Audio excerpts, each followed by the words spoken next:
पूज्य मलुकपीठ वाले महाराज जी कथा हम चलते फिरते सुनते रहते हैं, कुछ ना कुछ नवीन भाव मिलता है। आप एक दिन कथा में श्री मलुकदास जी का चरित्र बता रहे थे और उस चरित्र में एक बहुत सुंदर कथा सुनाई, बहुत ध्यान से सुनना। महाराज जी सुना रहे थे कि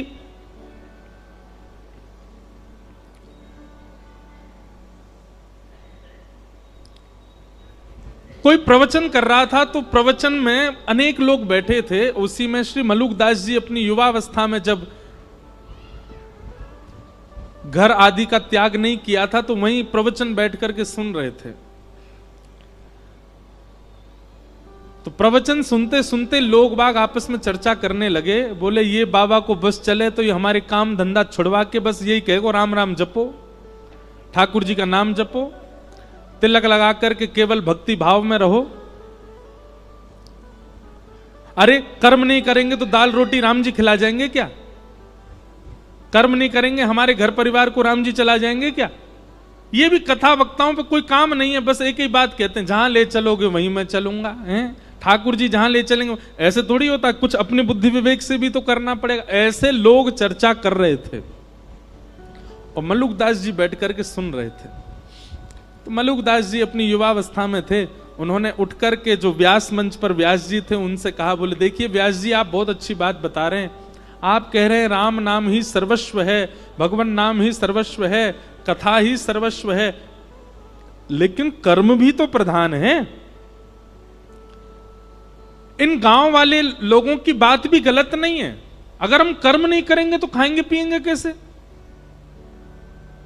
सुंदरकांड भी कहती है देव देव आलसी पुकारा, देवताओं के भरोसे जो पड़ा रहता है कर्म नहीं करता वो आलसी कहलाता है। अगर हम कुछ ना करें केवल राम राम जपें तो राम जी हमारा घर थोड़ी चला देंगे, और घर चलाना बहुत दूर की बात, हमको रोटी राम जी थोड़ी खिला देंगे, वो तो हमको खुद ही खानी पड़ेगी, खुद ही मेहनत करनी पड़ेगी।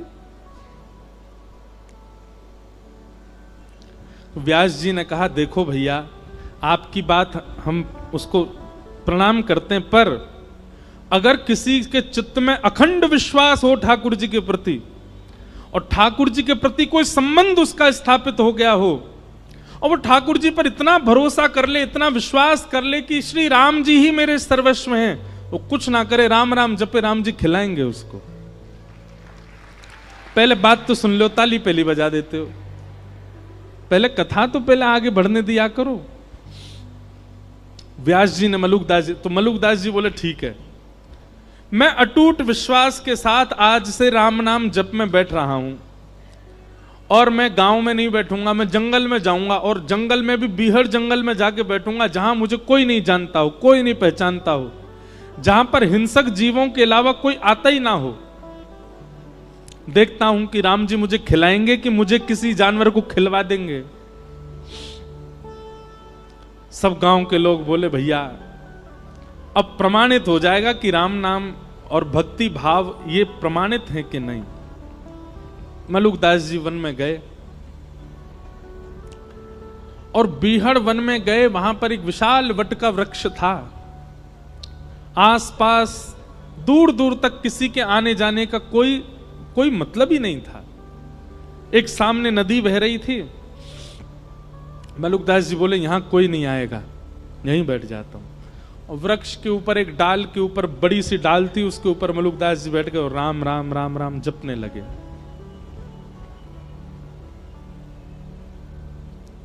आप राम नाम का जप कर रहे थे, मन में अनंत विश्वास था राम जी के प्रति कि श्री राम जी सब भक्तों पर अनुग्रह करते हैं, मुझे भी श्री राम जी अनुग्रहित करेंगे। इस विश्वास के साथ राम नाम जपने लगे। आपका राम नाम जप चल रहा था, घंटों तक राम नाम जप चलता रहा। तभी कुछ यात्री घोड़ा पे बैठ करके वहां से निकलने लगे। आप लोगों ने विचार किया ये स्थान तो बहुत बढ़िया है, बढ़िया नदी भी बह रही है और यहां दूर दूर तक कोई है भी नहीं, यहीं स्नान करते हैं और फिर बढ़िया जो भोजन लेके आए यहीं पाएंगे प्रेम से। यात्री जन अपने घोड़े से उतर गए, नदी में स्नान आदि करके जैसे ही अपना भोजन आदि सब उन्होंने खोला, इतने में ही डाकू और डकैतों ने वहां आने लगे, उनके घोड़ों की नालों की आवाज आने लगी।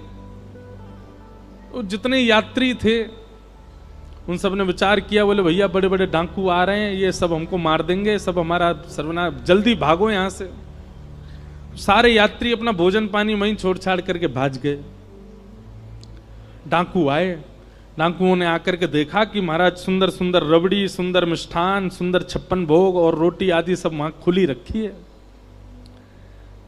डाकू के साथ जितने लोग थे सबने कहा, सरदार जी आज तो कुछ बनाना ही नहीं पड़ेगा, आज तो देखो ठाकुर जी ने बढ़िया व्यवस्था करी है, 56 भोग यहीं लगे लगाए मिल गए हम लोगों को, अब तो आज तो यहीं रोटी पाएंगे, यहीं लड्डू उड़ाएंगे, यहीं प्रेम से रबड़ी पाएंगे और इसी से ही आनंद होएगा आज तो। इतने में सब टूट पड़े भोजन पर, सब उठाने लगे रोटियां और सब्जियां, सब डालने लगे, अपने हाथ में पकवान लेने लगे। जो सरदार मुखिया था डाकुओं का, वो थोड़ी देर इधर उधर देखने लगा, बोले रुको रुको रुको, अभी मत पाना। इस विहंगम जंगल, बिहड़ जंगल में नदी के तट पर इतने 56 भोग मिलना, पहली बात तो इसमें यह सत्य है कि भगवान ने कोई अनुग्रह करके हमारे लिए व्यवस्था करवा दी, लेकिन दूसरी बात एक और हो सकती है। क्या? हमको कम से कम 5 राज्यों के राजा ढूंढ रहे हैं, कहीं ऐसा तो नहीं उन लोगों को हमारा यहां आना पता हो और ये सारे व्यंजनों में विष डाल करके उन्होंने यहां पर ये व्यंजन रख दिए हों, और कहीं हमने ये पाए और हम पाकर के विष के नशे में आ गए, मूर्छित हो गए, मृत्यु हो गई, तो वो 5 राज्यों के राजा जो हमको ढूंढ रहे हैं वो हमको ले जाएंगे यहां से, उनका तो काम हो जाएगा, कोई नहीं खाएगा, नीचे रखो इसको। संग वाले बोले महाराज बहुत दिन से रबड़ी नहीं पाई, देखो गुलाब जामुन नहीं पाई, खान देने बोले नहीं नहीं नहीं नहीं, हम ऐसे नहीं खा सकते। एक काम करो, अपनी टोली से बाहर का जो हो, जो हमारी टोली से बाहर का ऐसा कोई राह चलता मिल जाए उसको पकड़ लाओ, उसको पहले खिलाओ, उसको खिला करके देखेंगे अगर इसमें विष हुआ मर जाएगा, पता चल जाएगा, नहीं हुआ तो हम भी पालेंगे। सब ढूंढने लगे लेकिन दूर दूर तक तो जंगल कुछ मिले ही नहीं। तभी सरदार की नजर गई, पेड़ के ऊपर श्री मलुकदास जी बैठे थे, राम राम राम राम राम राम जप रहे थे। तुरंत उसने, अरे देखो ये बैठा ऊपर भगत, इसी नहीं विष में ला करके सारा भोजन नीचे, पकड़ के लाओ उसको नीचे। ऊपर चढ़ गए, मलुकदास जी को पकड़ के नीचे ले आए। मलुकदास जी बोले भैया क्या कर रहे हो? बोले हाथ पांव बांधो इसके, और हाथ पांव बांध करके इसको सारा भोजन खिलाओ। मलुकदास जी मनी मन विचार कर रहे थे, मैंने तो कहा था राम जी खिलाने आएंगे, पर ये तो डाकू खिलाने आया। मलुकदास जी ने मुंह बंद कर लिया, मैं नहीं खाऊंगा, मैं नहीं। तभी सरदार उतरा अपने घोड़े पे से, और मलुकदास जी का मुंह इतनी जोर से पकड़ा, बोले खाएगा कैसे नहीं, ठूस ठूस के खिलाओ इसको। और सबरे लड्डू ले, गुलाब जामुन ले, रबड़ी ले, पकवान ले ले करके मलुकदास जी को खिलाए। मलुकदास जी के नेत्र सजल हो गए, बोले जय हो राघव जी, जय हो मेरे राम जी। मैंने आपसे क्या प्रार्थना की? मैंने कहा था कि नाथ राम राम जपने से यदि राघव जी भोजन करा जाएंगे तो मैं मान जाऊंगा कि भजन में बल है। आप भोजन दूर, आप तो पकवान पवा रहे हो मुझको, और पकवान भी इतने विहंगम जंगल में कैसी योजना बना करके, क्या कृपा करके आप सब व्यवस्था मेरे लिए कर रहे हो नाथ। उस दिन श्री मलुकदास जी का निष्ठा हो गई, विश्वास हो गया नाम में, और उसी दिन बस निकल पड़े, श्री राम नाम के आश्रय पर ही निकल गए, और हमारे भारत भूमि को एक अद्भुत संत प्राप्त हुए, मलुकदास जी महाराज। और उन्होंने एक पद लिखा, बहुत पद हैं मलुकदास जी के, एक पद लिखा, भाई नाही बंधु नाही कुटुंब कबीलो नाही, ऐसो कोई मित्र नाही, जासु कछु लीजे, दीन बंधु दीनानाथ मेरी सुध लीजे। दीन बंधु दीन। कहता मलूक दास छोड़ दे वीरानी आश। कहता मलूक दास छोड़ दे वीरानी आश। मलूक दास जी कह रहे हैं दूसरों से आशा छोड़ दो, किसी से आशा मत रखो, आशा ही परमम दुखम। अरे खुद से भी कोई आशा मत रखो। कहता मलूक दास छोड़ दे वीरानी आश। कहता मलूक दास छोड़ दे वीरानी आश। तो फिर कहां जाएं किसी से आशा ना रखें तो? तब मलूक दास जी कहते हैं साचो नाम तेरो दाता, साचो नाम तेरो दाता, साचो नाम तेरो दाता, साचो नाम तेरो दाता। और किसको लीजिए दीन बंधु दीनानाथ, मेरी सुध लीजिए दीन बंधु।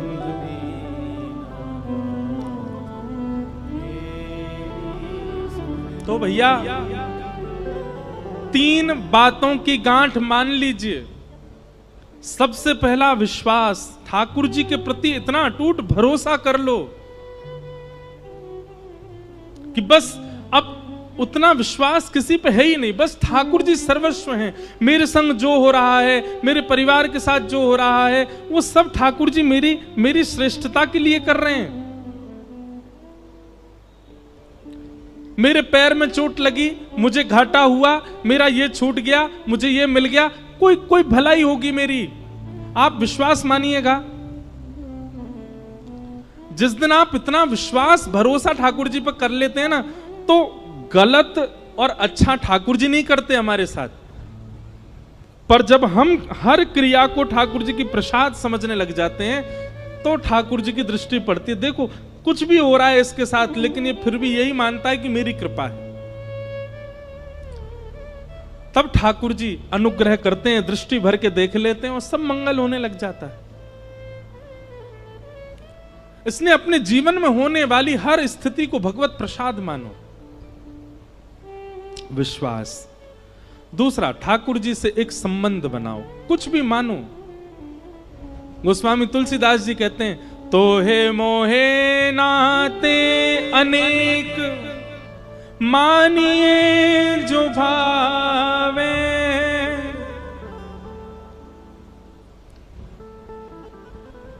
हम एक जगह कथा करने गए, बहुत ध्यान से सुनो।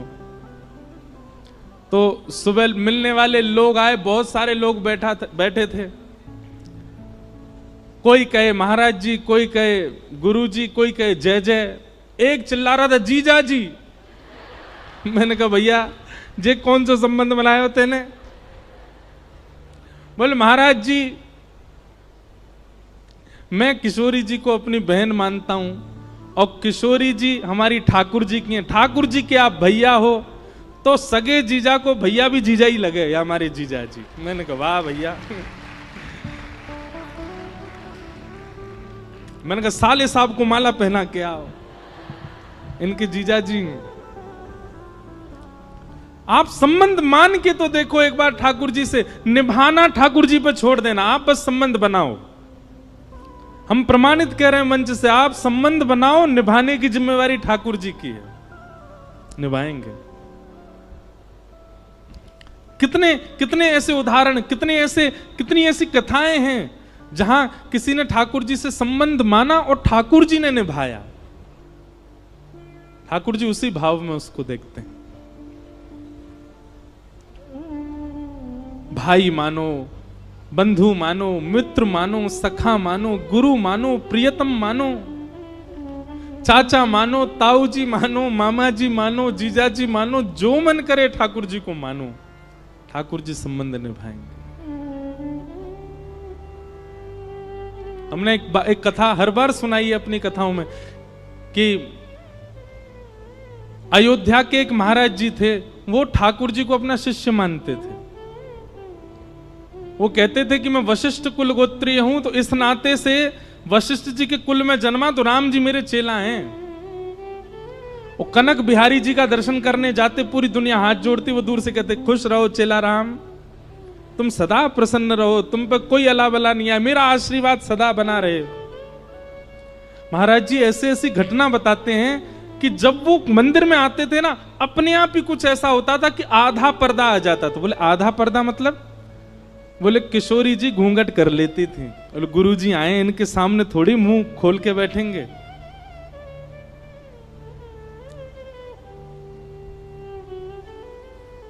ठाकुर जी संबंध निभाते हैं, कोई बनाए तो सही। और फिर विश्व एक बात माननी पड़ेगी आपको, फिर जब जब आप ठाकुर जी के सामने जाओ, कई लोग संबंध बनाते हैं फिर उसका ढिंडोरा और पीटते हैं, वो नहीं करना है। मंदिर में जाके सबसे ये नहीं कहना है ये तो हमारो जीजा है, हम यहाँ के सारे हैं, हम यो हैं, ऐसे ये सब भाव ऐसे प्रकाशित मत करो, गोपनीय रखो अपने चित्त में वो भाव ठाकुर जी के प्रति।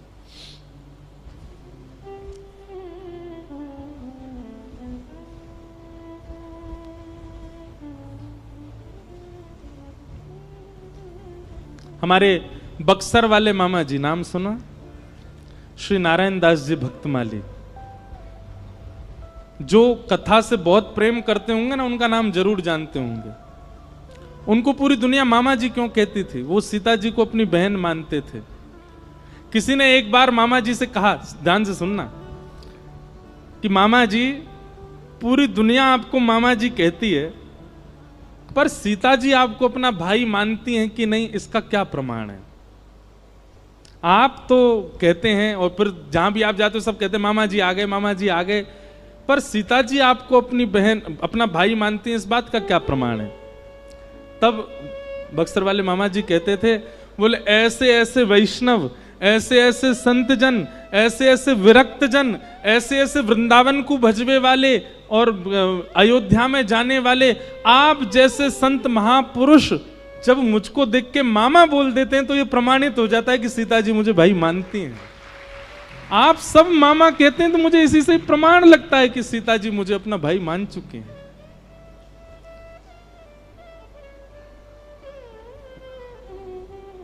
संबंध बनाओ, बिना संबंध के भक्ति में आगे नहीं बढ़ा जा सकता। ठाकुर जी आपको भगवान ही दिख रहे हैं हमेशा, आपकी भक्ति में कहीं चूक तो है, वो कोई अपने से दिखे।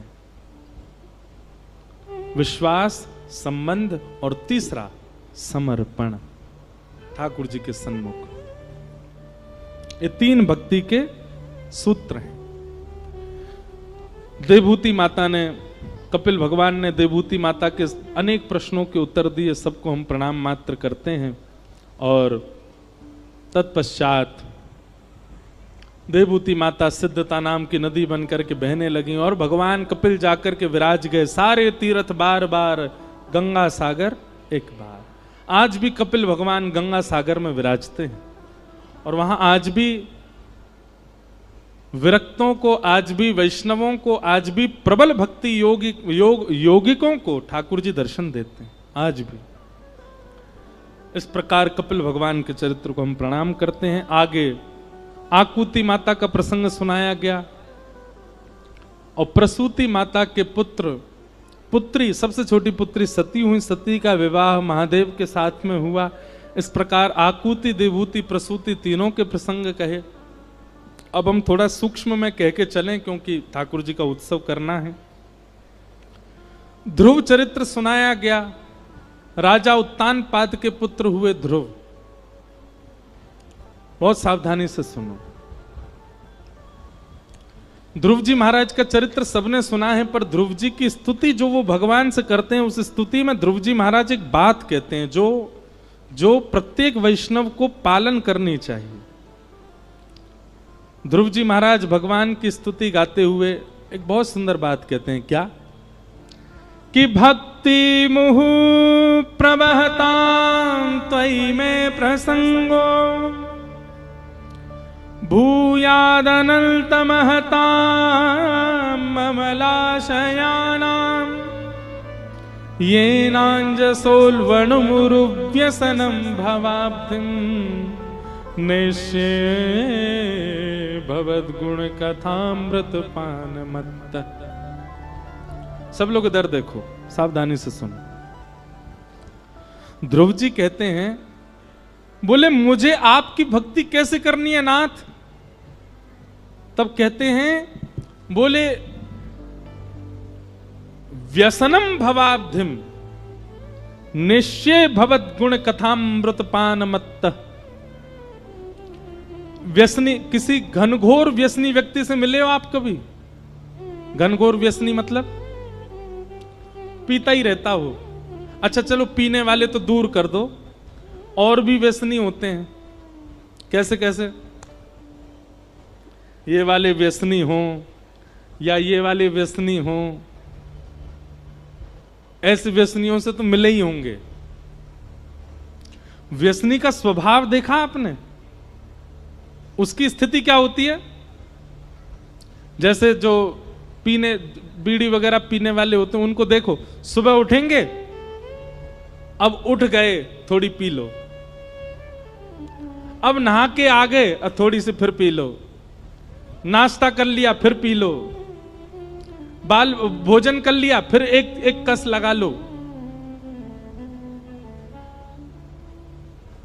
चाय पी ली फिर पी लो, रात में भोजन कर लिया फिर पी लो, सोते सोते एक बार और पी लो।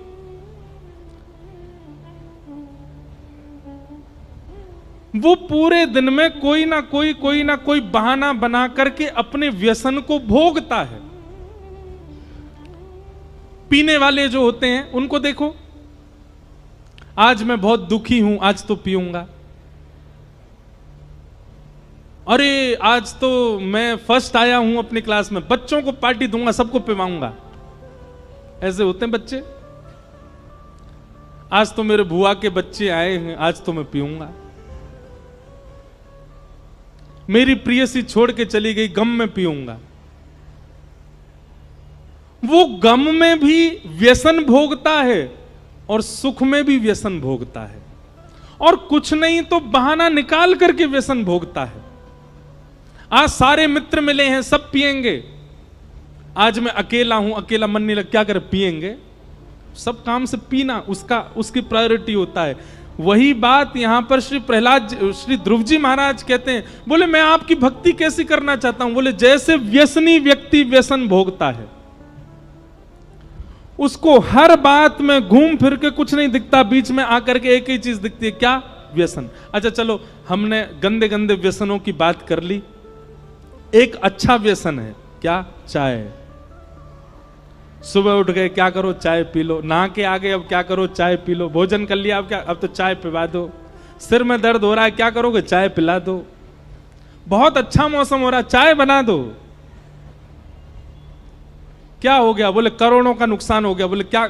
थोड़ी चाय बना दो बस, आप तो बहुत प्रेशर है सिर पे। बुखार चढ़ गया है, थोड़ी चाय पिला दो। थक गए हैं, चाय पिला दो। आज दिन बहुत अच्छा है, थोड़ी चाय पिला दो। व्यसनी व्यक्ति हर चीज में घूम घाम करके चाय पर आता है। ऐसे ही भक्त को होना चाहिए। सिर में दर्द हो रहा है, क्या करें? थोड़ी नाम जप कर लें। आज बुखार चढ़ गया, आज 3 नाम ज्यादा जपूंगा मैं। आज मेरा दिन बहुत अच्छा, लाओ माला झूली लेके आओ, नाम जप कर लूं थोड़ा सा। हमको करोड़ों का नुकसान हो गया, क्या करें? तो दोनों बैठ के नाम जप करेंगे, चल। अरे आज तो बहुत अच्छा हुआ भैया, हमको हमारी लॉटरी लग गई, इतना पैसा मिला, अब क्या करें? बैठेंगे, पार्टी वाला नाम जप करेंगे, सबरे मिलके नाम जप करेंगे, कीर्तन करेंगे। ऐसी भक्ति ध्रुव जी मांग रहे हैं ठाकुर जी से। बोले कैसी भक्ति चाहिए? तब तब कहते भक्ति मुहु प्रवहताम त्वयि में प्रसंगो भूयाद अनंत महताम अमलाशयानाम येनांजसौल वणमुरु व्यसनम भवाब्धिम निश्चय भवत गुण कथामृत। अच्छा, यहां पर नाम जप का व्यसन नहीं मांगा। ध्रुव जी कह रहे हैं आपकी कथा सुनने का व्यसन लग जाए मुझको, आपकी कथा सुनने का मुझे व्यसन हो जाए। होड़ लगी है व्यसनियों में और भक्तों में, लेकिन भक्त पीछे छूट जाते हैं, व्यसनी भाग जाता आगे। ऐसा भजन, ऐसा नाम जप, ऐसी ठाकुर जी की कथा में रति लगाओ, व्यसनी पीछे छूटे, हम आगे जाएं। बुआ के बच्चे घर आए हैं, खुशी में क्या करोगे? मॉल घूमने जाओगे? नहीं, कथा चल रही है पंचमुखी हनुमान जी सुनने चलेंगे। सब बुआ के बच्चों को लेके आ गए, कथा सुनो। आज मित्र मिले हैं सारे बहुत साल बाद, क्या करोगे? बोले कथा चल रही है, कथा में चलो। संकीर्तन हो रहा है, वहां चलो। पंचमुखी हनुमान जी की आरती करने चलो। ऐसी स्थिति बनाइए ना, व्यसन के रूप में ठाकुर जी को विराजमान कर लो। ये बात श्री ध्रुव जी महाराज ठाकुर जी से कह रहे हैं।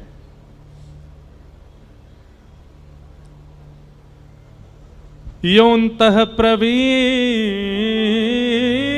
मम वाचमिमां प्रसुप्तां संजीवयत्यखिलशक्तिधर स्वधाम्ना अन्यांश हस्तचरणश्रवणत्वगादीन् प्राणान्नमो भगवते पुरुषाय तुभ्यम्। अच्छा, किसी ने प्रश्न किया इतना क्यों भजे हम ठाकुर जी को? तो श्री ध्रुव जी महाराज कहते हैं हमारे नेत्रों को देखने की शक्ति उन्होंने प्रदान की, कानों को सुनने की शक्ति उन्होंने प्रदान की, हाथों को कर्म करने की शक्ति उन्होंने प्रदान की, पैरों से चलने की शक्ति उन्होंने प्रदान की। अरे भैया, आपके दूषित समय पर, आपके भयंकर समय पर यदि कोई 1-2 लाख रुपए आपको दे दे तो आप जीवन भर उसका एहसान मानते हो। पर जिस व्यक्ति ने हमको चलने के लिए पांव दे दिए, कर्म करने के लिए हाथ दे दिए, सुनने के लिए कान दिए, देखने के लिए नेत्र दी, बोलने के लिए वाणी दी, क्या हम जीवन भर उसका नाम गा करके, कीर्तन करके, नृत्य करके, परिक्रमा करके उनको धन्यवाद नहीं कह सकते? अपने सर्वांगीण अंग से ठाकुर जी को धन्यवाद कहो। हमारा जन्मदिन था, दुनिया भर के लोग दुनिया भर का सामान लाए। तभी एक व्यक्ति ने मुझसे पूछा, ये सत्य बात है, विदेश की बात है, तो एक माता जी ने पूछा आज आपको इतने सारे गिफ्ट मिले महाराज जी। मैंने कहा हाँ, सबसे अच्छा किसका था? तो वो तब की बात है, मैं 22-23 साल का हुआ था। तो मैंने कहा माता जी, आज से 23 साल पहले सबसे अच्छा गिफ्ट ठाकुर जी ने दिया, ये शरीर। इससे बढ़िया गिफ्ट कुछ नहीं मिला। मैंने कहा आप क्या लेके आई थी मेरे लिए? बोले हम चश्मा लेके आए हो। मैंने कहा ठाकुर जी ने आंखें नहीं दी होती तो? एक बोले अंधे भी तो चश्मा पहन लेते हैं। मैंने कहा चलो ठीक है, ठाकुर जी ने कान ही नहीं दिए होते, कहां टांगता उस चश्मा को मैं? आप मेरे लिए जूता लेके आए, ठाकुर जी ने पाँव ही नहीं दिए होते। आप मेरे लिए घड़ी लाए, हाथ ही नहीं दिए होते। तो सर्वांगीण सामग्री दुनिया आपको देती है, पर ठाकुर जी ने शरीर ही नहीं दिया होता तो? इसलिए भैया, हर स्थिति में ठाकुर जी को वंदन करो, अपनी हर इंद्रिय से प्रणाम करो, हाथ जोड़ के वंदन करो कि आपने हाथ दिए, नेत्रों से दर्शन करके वंदन करो कि आपने नेत्र दिए, कथा सुन के कानों से धन्यवाद करो कि आपने कान दिए, जिह्वा से नाम गा करके धन्यवाद करो कि आपने जीव दी, पैरों से प्रदक्षिणा करके धन्यवाद करो कि आपने पांव दिए, और सर्वांगीण साष्टांग प्रणपात करते हुए कहो कि आपने हमको शरीर दिया नाथ, इसके लिए धन्यवाद। अपने जन्मदिन पर हम उत्सव इसलिए नहीं मनाते कि हम इतने वर्ष के हो गए। 1 लाख में से 50,000 चोरी हो जाए तो आदमी खुश होता है, दुखी होता है? 100 साल की आयु ठाकुर जी ने दी, वो भी कंफर्म नहीं है 100 ही साल हैं, 80 भी हो सकते हैं, 70 भी हो सकते हैं, और उसमें से 20-25 घट जाते हैं, हम खुशी मनाते हैं। इस बात का उत्सव नहीं है। इस बार हमारा जन्मदिन मना रहे थे वृंदावन में, तो एक ने मुझसे कहा आप मना करते हैं कि अपना जन्मदिन क्यों मनाना, जीवन घट रहा है। मैंने कहा हम इसलिए उत्सव मना रहे हैं कि नाथ 25 वर्ष पहले आपने एक वाणी दी थी, जिस वाणी से मैं केवल आपको ही गा रहा हूं, इस वाणी को देने का उत्सव मना रहा हूं। 25 वर्ष पहले ये जीभ मिली थी, 25 वर्ष पहले हाथ मिले थे, इन हाथों से मैं ठाकुर जी की सेवा कर रहा हूं, तो इन हाथों को पाने की खुशी मना रहा हूं कि इनसे सेवा कर पाता हूं। पैर मिले थे, इनसे प्रदक्षिणा, इन सब देह से मैं ठाकुर जी की सेवा कर पा रहा हूं, इसलिए उत्सव मन रहा है। उत्सव मनाने का अधिकार ही उसी को है अपने जन्मदिन पर जो अपने देह से ठाकुर जी को निवेदित करता हो, और किसी को नहीं है। भोपाल वाले तो घूम फिर के ताली बजा देते हैं। ध्रुव जी महाराज ने ठाकुर जी की स्तुति गाई। तत्पश्चात ध्रुव जी के वंश में राजा अंग हुए, इनके बेटा बैन हुए, बैन को ऋषियों ने मार डाला था। इनके पुत्र के रूप में भगवान पृथु जन्मे। भगवान पृथु ने ही इस धरती को हमारे योग्य बनाया, इसीलिए इस धरती का नाम पृथ्वी पड़ा। भूगोल खगोल आदि का सबका वर्णन किया गया, नरकों का वर्णन किया। तत्पश्चात अजामिल की कथा सुनाई। इसी बीच में रहुगण भरत संवाद, बहुत सुंदर संवाद है, उसको भी सुनाया गया। अब हम सूक्ष्म में सबको प्रणाम कर रहे हैं बस। तत्पश्चात हमारे अति प्रिय, जिनका प्रसंग मुझे बहुत प्रिय लगता है, ऐसे वृत्रासुर की कथा सुनाई गई, जिन श्री वृत्रासुर जी ने 4 श्लोकों में भक्ति की वह पराकाष्ठा प्रस्तुत कर दी जो कोई नहीं कर पाया। श्रीमद् वल्लभाचार्य जी महाराज ने वृत्रासुर के इन 4 श्लोकों को ही पुष्टि संप्रदाय कहा। यही 4 श्लोक ही भक्ति पथ हैं। हम श्लोकों का अर्थ नहीं करेंगे, पर एक श्लोक गा देते हैं। अहम हरे तव पादैकमूल दासानुदासो भवतास्म भूय मनस्मरेता सुपतेर्गुणांस्ते गृणीतवाक्कर्म करोतु काय न नाकपृष्ठं न च पारमेष्ठं न सार्वभौमं न रसाधिपत्यं न योगसिद्धिरपुनर्भवं वा समञ्जसत्वा विरहय्यकाङ्क्षे अजात पक्ष इव मातरम खगास्तन्यं यथा वत्सतरा क्षुधार्ता प्रियं प्रियैव व्युषितं विशल्ना मनोरविंदाक्ष दृदिक्षते त्वां। बोलो भक्तवत्सल भगवान की। वृत्रासुर ने भगवान की स्तुति गाई। तत्पश्चात भागवत में प्रहलाद जी का चरित्र आया। हिरण्यकश्यप के यहां पर भक्त प्रहलाद का प्रादुर्भाव हुआ। पिता के पूछने पर प्रहलाद जी महाराज ने अपने भीतर छिपे हुए उस भाव को प्रकट किया, नवदा भक्ति का वाचन किया। श्रवणम कीर्तनम विष्णु स्मरणम पाद सेवनम अर्चनम वंदनम दास्यम सख्य आत्मनिवेदनम। 9 प्रकार की भक्तियों का वर्णन किया। हिरण्यकश्यप को क्रोध आया, अपने पुत्र को किसी भी प्रकार मारने की आज्ञा सैनिकों को दे दी। हर प्रकार का प्रयास किया पर सैनिक प्रहलाद जी को नहीं मार पाए। तब अंत में हिरण्यकश्यप ने ही प्रहलाद जी महाराज से कहा कि कहाँ है तेरा हरि? बोले खम्बायु यज्ञिम शलिलम महिम च ज्योतिंसि सत्वानि त्रिशो द्रुमादीन। सब में है वो, इसलिए पिताजी सबको प्रणाम है। वो आप में भी हैं, मुझ में भी, हम सब में विद्यमान हैं। हिरण्यकश्यप ने कहा अच्छा इस खम्भ में है? बोले हाँ इसमें भी है। जैसे खम्भ का भेदन किया, खम्भ भेदन करके भगवान नृसिंह प्रकट हो गए।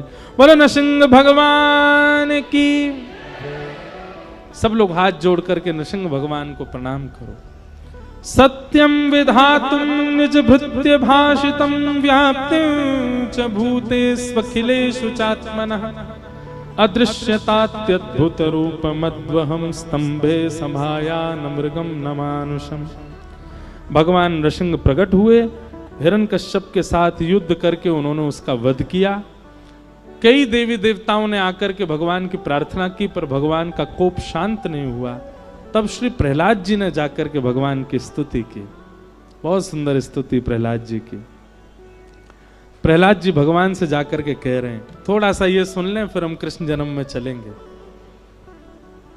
कि ब्रह्मा दय सुरगुणा मुनयोथ से था, सत्वैकतानमतयो वचसां प्रवाहे, नाराधितुं पुरगुणैरधुनापि पिप्रो, किं तुष्टुमर्हति समे हरिरोग्रजाते। पिताजी, भगवान का क्रोध शांत नहीं हुआ था। ब्रह्मा आदि देवता चिंता कर रहे हैं कि नाथ का क्रोध यदि शांत नहीं हुआ तो नूतन प्रलय हो जाएगा। तभी ब्रह्मा जी ने कहा कि जिसके लिए आए हैं उसकी स्तुति से ही शांत होंगे। तब प्रहलाद जी ने जाकर के भगवान के सामने स्तुति गाई, छोटे से प्रहलाद जी, और भगवान से कह रहे हैं, नाथ ब्रह्मादि देवताओं की जैसी लच्छेदार वाणी नहीं है मेरे पास, इतना सुंदर शब्दकोश नहीं है मेरे पास कि मैं कुछ कह करके आपको रिझा सकूं। अरे छोटा सा बालक हूं, मेरे तो विचार भी इतने शुद्ध नहीं है, मैं तो अभी केवल खेल खेलना जानता हूं। लेकिन फिर भी नाथ, मैं आपके श्री चरणों में प्रणाम करता हूं कि आप कृपा करने के लिए मेरे यहां आए, ऐसे बालक के यहां आए जिसका कुल, खानदान, परिवार और यह बालक भी आपके स्पर्श के योग्य नहीं है। ये अपवित्र कुल आपके योग्य नहीं है नाथ, फिर भी आप कृपा करने के लिए आए, उसके लिए धन्यवाद। प्रहलाद जी के एक वचन सुनते ही ठाकुर जी ने प्रहलाद जी को गोद में उठा लिया, अंक में भर लिया, जीभ निकाल करके चाटने लगे और प्रहलाद जी से कहने लगे, प्रहलाद, मैंने आने में यदि विलंब किया हो तो मुझे क्षमा कर देना। प्रहलाद जी महाराज गोद में बैठे हैं ठाकुर जी के। भगवान नृसिंह कहते हैं, प्रहलाद, पूरा ब्रह्मांड, देवी देवता सब मेरे रूप को देख करके डर के भागते हैं, तुझे डर नहीं लगता मेरे रूप से?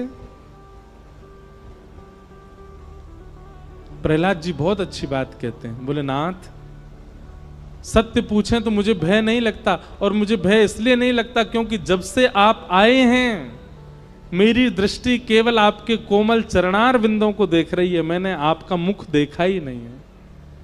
मैं केवल आपके चरणार बिंदों का दर्शन कर रहा हूं, इसलिए मुझे भय नहीं लगता नाथ। मानो प्रहलाद जी इस बात को अंकित कर देते हैं कि जिसकी दृष्टि सदा श्री ठाकुर जी के श्री चरणों में रहती है, उसको संसार की कोई भी भयभीत वस्तु भयभीत नहीं कर सकती, वो सदा प्रसन्न रहेगा।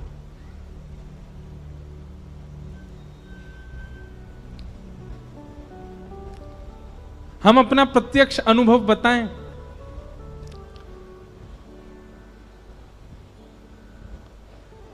प्रहलाद जी को, नृसिंह भगवान को तो हमने नहीं देखा,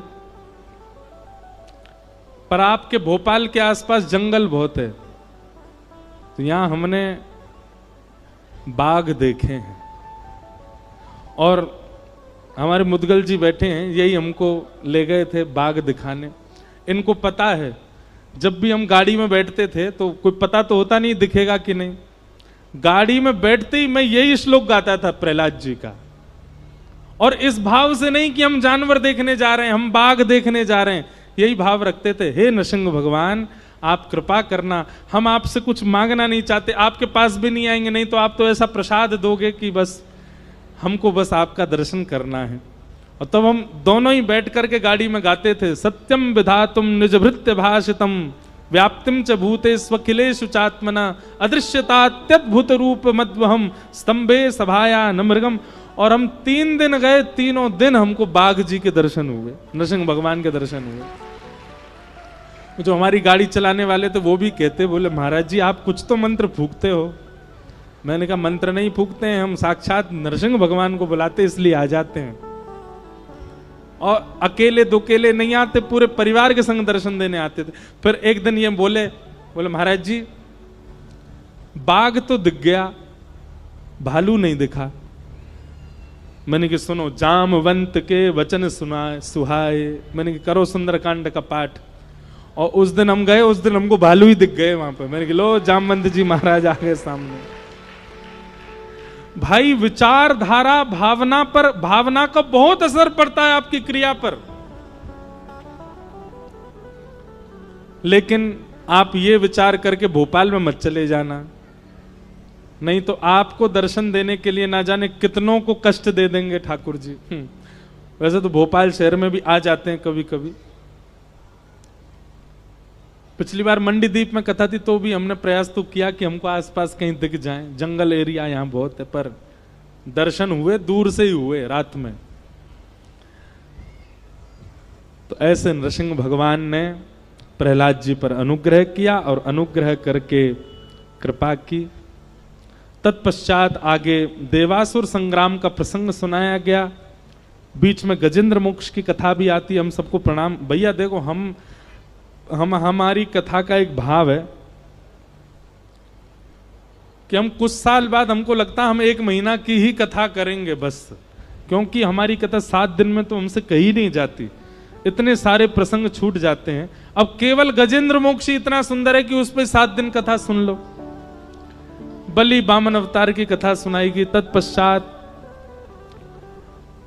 9वें स्कंद में सूर्यवंश के राजाओं की कथा, गंगा के अवतरण की कथा आदियों को सबको सुनाया गया। तभी भगवान श्री राम के प्रादुर्भाव का प्रसंग सुनाया। सब लोग हाथ जोड़ करके राम जी को प्रणाम करो। 2 अध्याय में राम कथा है पूरी। गुरुवर थे त्यक्त राज्यो व्यचरित अनुवनम पद्म पद्भ्याम प्रियाया पाणिस्पर्शा क्षमाभ्याम व्रजत पथरुजो यो हरिन्द्रानुजाभ्याम वैरूप्या शूर्पणख्या प्रिय विरहरुषारोपित ब्रूविजंभ तस्ताब्धिर्बद्ध सेतु खलदवदहन कौशलेन्द्रोवतान। हम आज सच बोल रहे हैं, अपने मन की बात बोल रहे हैं व्यास मंच से। थोड़े से वयोवृद्ध हो जाएंगे जब, हम साल में 6 ही कथा किया करेंगे और 6 कथा 1-1 महीना की। 1 महीना कथा 1 महीना घर, फिर 1 महीना कथा 1 महीना घर। आप कहोगे कौन कराएगा? बहुत लोग बैठे हैं, वो यही आस लगाए बैठे हैं कि 1 महीना का समय दें, उससे उसमें पता है क्या किया करेंगे? फिर पूरे भारतवर्ष के लोगों को कहा करेंगे वो 1 महीना की कथा वहीं आ जाओ सब सुनने। कोई 7 दिन के लिए, कोई 4 दिन के लिए, कोई 8 दिन के लिए, और उसमें फिर आनंद विस्तार से कहने का जो सुख मिलेगा वो अद्भुत होगा। वैसे देखो, सप्ताह कथा का विधान क्यों बना पता है? क्योंकि परीक्षित के पास 7 ही दिन थे। सुखदेव जी को 7 ही दिन में कथा सुनानी है परीक्षित को, क्योंकि 7वें दिन तक्षक सर्प डस देगा। इसीलिए सप्ताह कथा का नियम बना, क्रम बना। बाकी कथा सप्ताह ही होनी चाहिए ऐसा आवश्यक नहीं है। हमने 9 दिन की भी की है, अब आगामी सालों में 12-12 दिन की भी कथाएं हैं। पहले तो मैं 8 दिन की भी करता था, पर अब व्यस्तता कारण 7 ही दिन के। पर 7 दिन में प्रसंग पूरे कर पाना बहुत मुश्किल होता है। और फिर उसमें भी उदाहरण, भाव, भजन, संकीर्तन अभी तक हमने 1 आधी गाया है। वो गाती रहे तो फिर कथा ही कैसे पूरी हो? पर अद्भुत है भाव। कभी भोपाल का तो नहीं पता, पर नर्मदा जी के तट पर 1 महीना का कथा का क्रम तो करना। एक बार नर्मदा, हमारी बहुत वर्षों की नर्मदा परिक्रमा भी पेंडिंग पड़ी है, तो जब भी परिक्रमा होगी कथा सुनाते हुए ही करेंगे। कुछ दिन कहीं, फिर थोड़ा आगे चल के फिर कुछ दिन वहां, कुछ दिन वहां, ऐसे ही करके नर्मदा जी की महीना भर में परिक्रमा कर लेंगे कथा सुनाते सुनाते। क्योंकि हमारी जन्मदात्री माँ का नाम भी नर्मदा है। और हमको जब प्रथम बार व्यास मंच पर बैठे थे तो वहां अनेक संत आए थे आशीर्वाद देने। तब एक नर्मदा तट के संत पहुंचे थे द्वारिका। उन्होंने हमसे निवेदन किया था